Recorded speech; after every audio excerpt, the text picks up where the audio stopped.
Bonjour à tous. Donc après avoir parlé d'audio, vous l'avez deviné, on va parler d'argent. On va parler d'argent parce qu'aujourd'hui, je vais pas vous parler de vidéo. C'est pas mon sujet, le sujet de mon talk. Je vais laisser Jean-Philippe en parler tout à l'heure. Moi, je vais vous parler de retail média.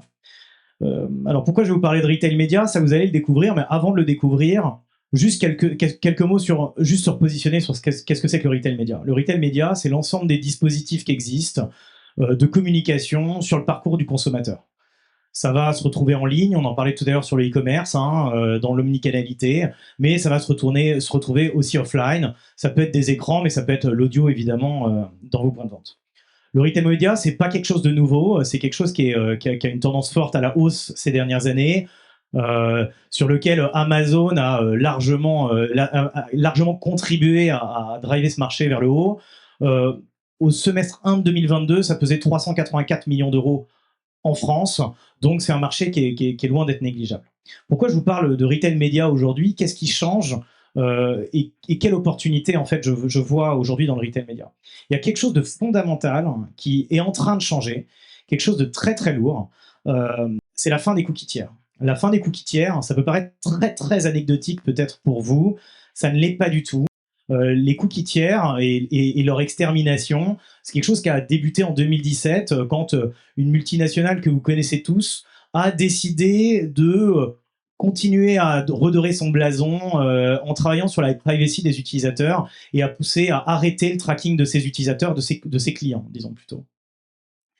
S'en est suivi quelques batailles juridiques et quelques décisions étatiques. Et du coup, non seulement on a aujourd'hui des plateformes qui ont décidé de mettre fin aux cookies tiers, mais aussi des États via les GDPR, puis via le Privacy Act de Californie récemment.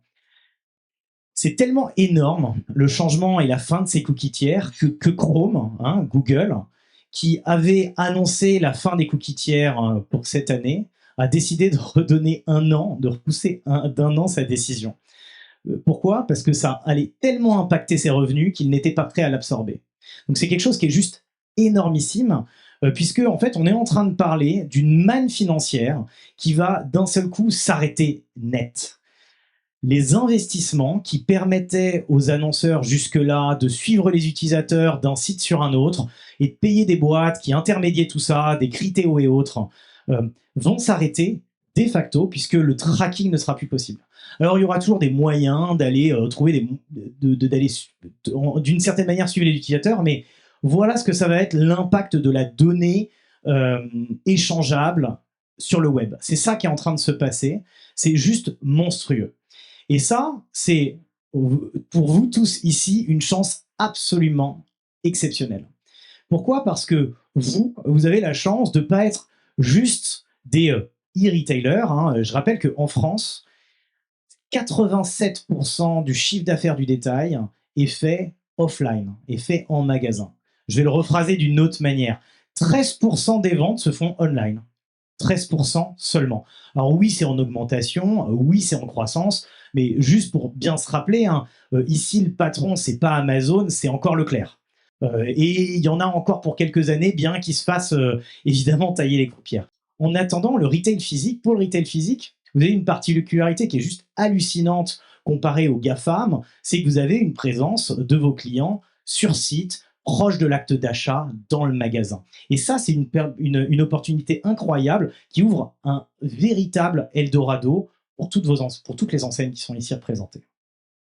Comment ça se passe tout ça? En fait, il se passe que vous avez une audience, elle est captive, elle vous fait confiance, elle est ultra qualifiée. On va prendre l'exemple tout à l'heure de Fitness Park pour illustrer ça beaucoup mieux que ça.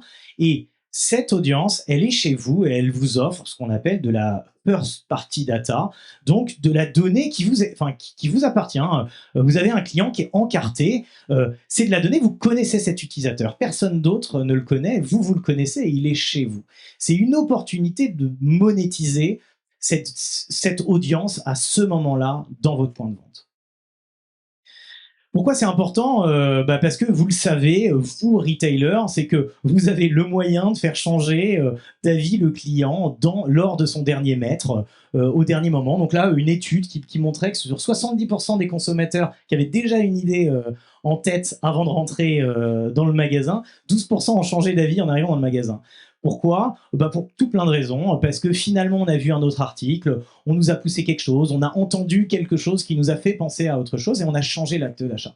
Donc c'est quelque chose qui est monstrueux. Et l'opportunité du retail média, ce qui est fort, c'est que dans un environnement dans lequel, en moyenne en France, le taux de marge se situe de l'ordre de 3 à 5%, alors évidemment hors retail de luxe, sur lesquels les marges sont un petit peu différentes.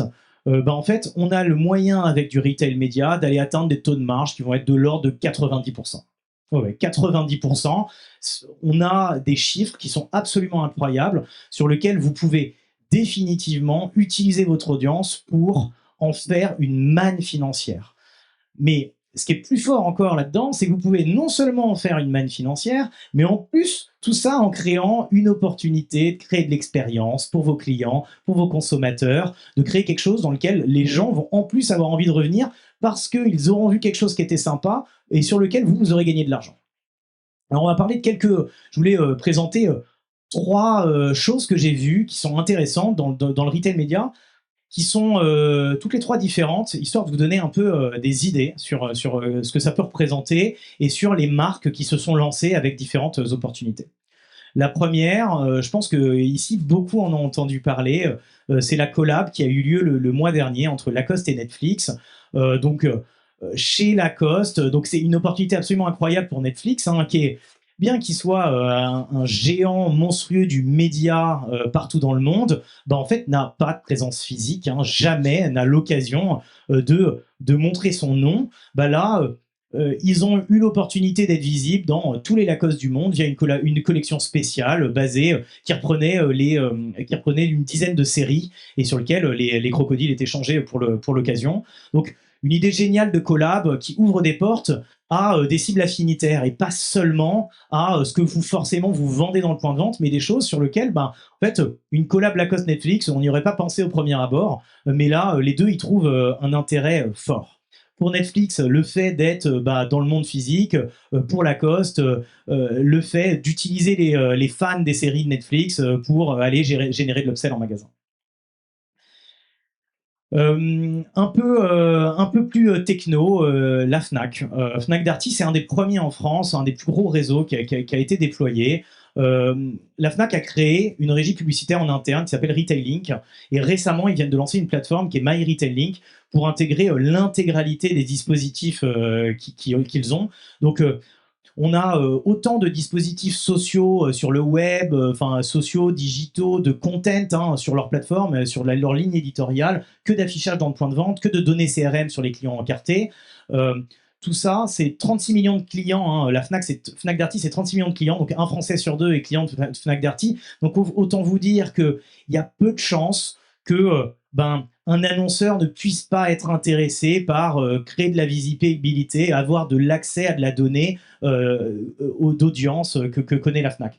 Donc là-dessus, ils ont créé quelque chose qui est très omnicanal. Ils ont commencé par déployer 3000, 4000 écrans dans leur point de vente, qu'ils ont largement rentabilisé. Puis ils ont poussé sur de la data online et aujourd'hui, ils créent vraiment l'omnicanal.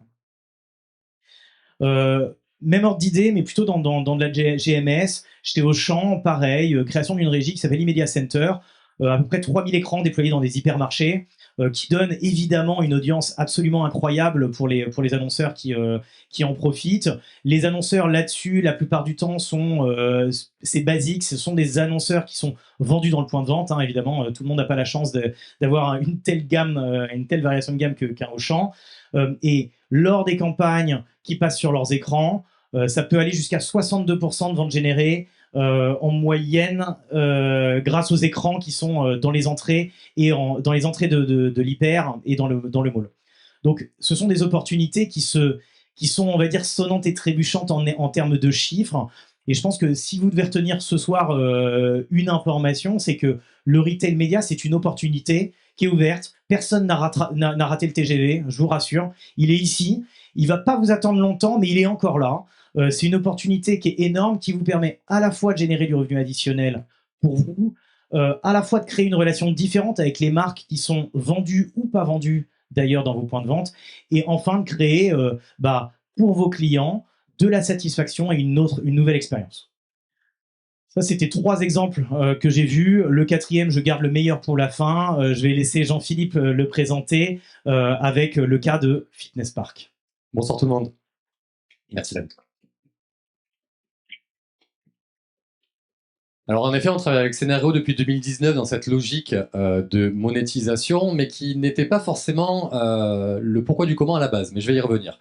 Donc Fitness Park, rapidement, pour vous le présenter, c'est une implantation qui est en France et à l'international. Aujourd'hui, on est sur plus de 260 clubs, donc une large majorité en France, puisque on est à 244 aujourd'hui. On a 30% de ces clubs qui sont en succursale, donc pilotés depuis le siège, et qui nous permet d'avoir vraiment une gestion 100% autonome sur toute l'expérience qu'il peut y avoir à l'intérieur, et notamment la logique d'expérience audio, vidéo et olfactive. On a également une communauté de plus de 850 000 adhérents, et une communauté en effet faite d'adhérents qu'on connaît très bien. Et qui aujourd'hui nous revendique comme une love brand, puisque pour la 4e année consécutive, on a été élu marque préférée de Français avec des études qui ont été menées diverses et variées en externe et en interne, avec un positionnement de numéro 1 en recommandation, le fameux NPS, numéro 1 en évaluation globale des salles de sport, et sur l'image prix parmi les anciennes proposant la même gamme de prix. Je mets pas ça juste pour se faire plaisir et se dire qu'on est les meilleurs, c'est juste que dans les différents éléments qui sont posés à nos adhérents, mais également aux Français qui nous connaissent et qui ne sont pas forcément adhérents chez nous, c'est l'expérience. Et l'expérience, ça passe aussi sur ce qui se passe sur nos écrans. C'est pourquoi c'est spécifié ici. Parce que ça fait vraiment partie d'un élément fondamental aujourd'hui d'une expérience Fitness Park, avec justement la création d'impact grâce aux écrans. Donc il y a 4 ans, avant de rencontrer Scenario, on avait une solution, ça fait écho un peu à ce que The Couples racontait, des écrans où d'un coup on avait des pingouins qui sautaient sur la banquise alors qu'on était en train de faire du vélo ou du cardio. Un peu bizarre. Le mec qui fait de la muscu et qui regarde Mylène Farmer, ça matche pas trop. Bref, on avait en fait une difficulté à avoir le bon match avec notre bot cible. Donc l'idée c'était d'avoir une logique adaptée, sur mesure, pour pouvoir justement répondre aux attentes de nos adhérents. Par exemple, un écran portrait en vitrine pour parler à mes prospects. Un écran dans les vestiaires pour avoir un peu plus de confidentialité dans le message qu'on va communiquer. Des écrans au format paysage ou au format portrait dans les zones d'entraînement où je vais passer un message différent. Donc c'est vraiment comme ça qu'est venue la genèse de notre collaboration avec Scenario, c'était de faire une expérience sur mesure pour nos adhérents en diffusant le bon message au bon moment, au bon endroit. Ça, on en entend parler d'une fois sur le net et justement sur les espaces pub digitaux, mais c'est valable aussi pour le retail pour les raisons que je viens d'évoquer. Donc, une fois qu'on a mis en place ce dispositif qui se déploie petit à petit dans nos franchisés, on a depuis maintenant 2 ans 100% de nos clubs succursales qui sont équipés et qui représentent aujourd'hui près de 600 écrans sur ce parc de 70 succursales, avec 6 écrans en moyenne qui sont dispatchés dans le club, et surtout 45 000 visites par jour en moyenne. Et des visites qui ne sont pas de 2 minutes pour faire une différence avec, par exemple, un centre commercial où on va être plus sur des boucles très rapides parce qu'on va être sur du flux et des passages. Nous, on est vraiment un retail de destination. Nos adhérents restent 3/4 d'heure à 1 heure dans la salle. Donc, on ne va pas toutes les 10 secondes lui faire une boucle avec une publicité qui va tourner, sinon il devient fou. Pareil, je suis sur mon écran cardio, je vais éviter de le spammer d'une publicité et de le saturer. On a des boucles adaptées, on a des messages adaptés, on ouvre l'opportunité de faire des formats 10 secondes assez standards que tout le monde connaît, mais jusqu'à du 30 secondes, voire plus si besoin. Si vous ne pouvez pas vous payer un long format sur TF1 avant le JT, venez chez Fitness Park, on vous offre en 1 minute sans souci, c'est faisable. En gros, on s'est adapté l'expérience, on s'est adapté le format, on s'est adapté le média. Et justement, dans les différents médias qu'on a, on pourrait se dire, ok, c'est facile, on va pouvoir avoir un iPro de Danone qui va sortir sa gamme dédiée aux pratiquants de sport. On va avoir du Red Bull, puisqu'on est sur le dépassement de soi, ça matche bien avec l'ADN de Fitness Park. Mais on a aussi des marques telles que La Poste, telles que l'Armée de Terre, Boss, Paco Rabanne par exemple, qui vont profiter de notre audience qui est, pour la résumer, composée à 65% d'hommes, avec 75% de moins de 35 ans, ces fameux moins de 35 ans qui sont terriblement difficiles à toucher.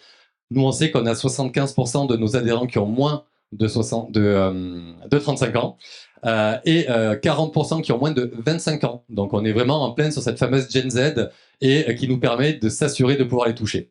Et surtout, puisque maintenant, ça fait 2 ans qu'on est sorti du Covid, puisque vous n'êtes pas sans savoir que nos avions étaient fermés, nous avons, notamment Boss et Paco Rabanne, c'est pour ça qu'ils sont notés ici, donc des univers hors fitness, hors sport, hors bien-être, mais qui vont matcher avec notre cible et qui viennent et qui remettent le couvert. C'est-à-dire qu'ils sont satisfaits du retour qu'il peut y avoir sur les écrans, puisque généralement, ces écrans, on parlait d'expérience, se sont couplés également par du sampling, par la démonstration, etc.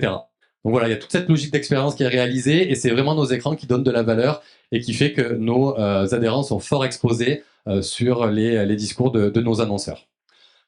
Donc voilà, depuis 2019, c'est ce que je disais en préambule, c'était en conclusion. On est partenaire avec Scenario depuis 2019 sur ces logiques justement de sur-mesure, d'expérience en club, et on monétise de plus en plus cette audience-là avec des annonceurs qui reviennent.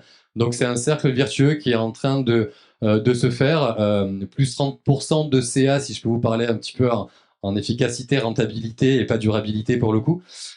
C'est par rapport à l'année précédente et déjà des objectifs et des projections sur l'année prochaine qui sont également en augmentation. Donc, il y a effectivement un Eldorado, comme tu le disais, sur ce sujet-là et je vous invite à vous pencher sur le sujet.